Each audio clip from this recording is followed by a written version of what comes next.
Hey people, the Reverend Stephen McHale, live on two wheels. I am literally departing from our church right now as I am recording this video to you all. I'm leaving the church and I'm heading down the road to ride to my trainer. I see my trainer once a week. It's kind of a hassle to schedule, so it's at weird times. And he tortures me with weird stretches and weightlifting and lots of things that make my body uncomfortable, which are apparently good for me.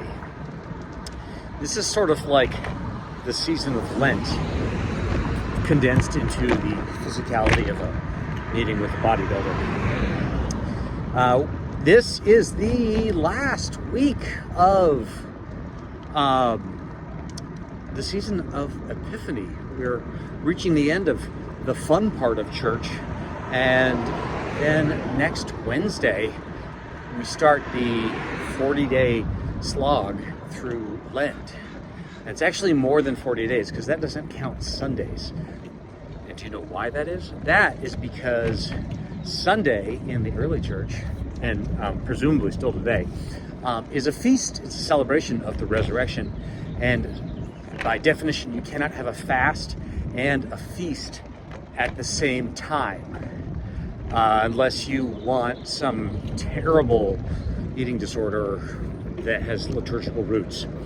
I think that was my first eating disorder joke as the priest of Christ Episcopal Church, and I now want to apologize for that joke. So that means this coming Sunday in church, we will be saying Alleluia as much as possible. There are little Alleluia Easter eggs planted throughout this Sunday's liturgy. So many of the places where you all are used to saying Amen, we are instead going to say Alleluia. And that's because the tradition is to say goodbye to the Alleluias for the season of Lent. And then on Easter, we declare Alleluia again. This is hard because saying Alleluia and living a life in which things make us say Alleluia because we're overjoyed, I mean, that's pretty great. And to let that go is hard.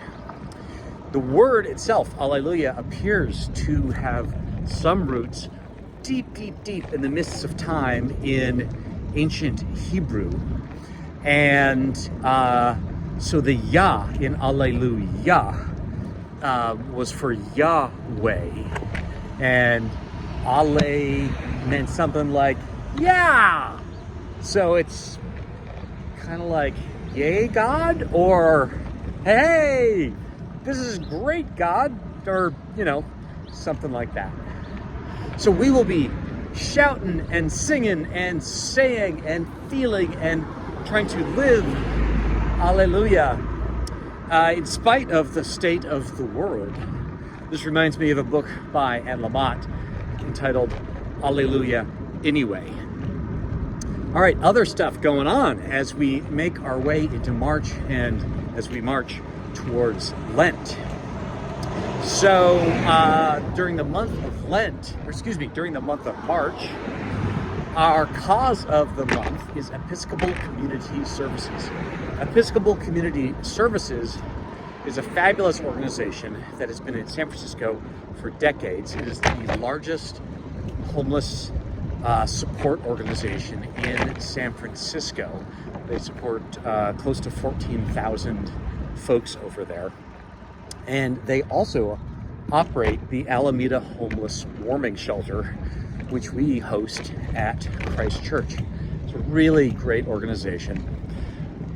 We are really lucky that the chair of the board, actually the president of the board, the Reverend Susanna Singer, is going to be our guest preacher on the 9th.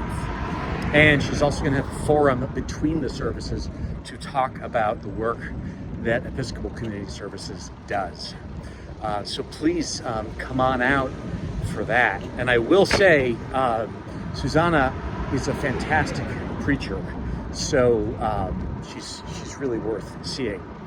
I will also remind you all that Susanna was one of my professors in seminary, and so I have to, I immediately revert to like student teacher psychology, and I have to I get nervous about like looking good for Susanna because she's my teacher. So I'm just going to be nervous and self-conscious the whole day, but delighted that she is coming to join us. All right, in other news, the world continues to be a challenge for so many of us. Many of the values we hold dear are being eroded politically. Not uniformly. I mean, not that we uniformly hold those values dear, but it is a time of great change in this country, and that is hard. A Christian response to all this also seems really tricky because, as we heard in the gospel last week, we are called to love our neighbors as ourselves and to love our enemies and do good to those people we don't like. Again, back to Anne Lamott, she said we have to start loving the people right near us who are our enemies, and she identifies enemies in particular as women at cafes who look good in tight leggings, because she was is obviously self-conscious about how she looks in tight leggings. If we can start there, we can start loving the people who are closest to us, but who annoy us, who make us uncomfortable. Well, we're off to a good start on the Jesus train. Okay, I know I am making Sarah Passard really nervous by recording a video as I ride down the street, so I'm going to wrap this up.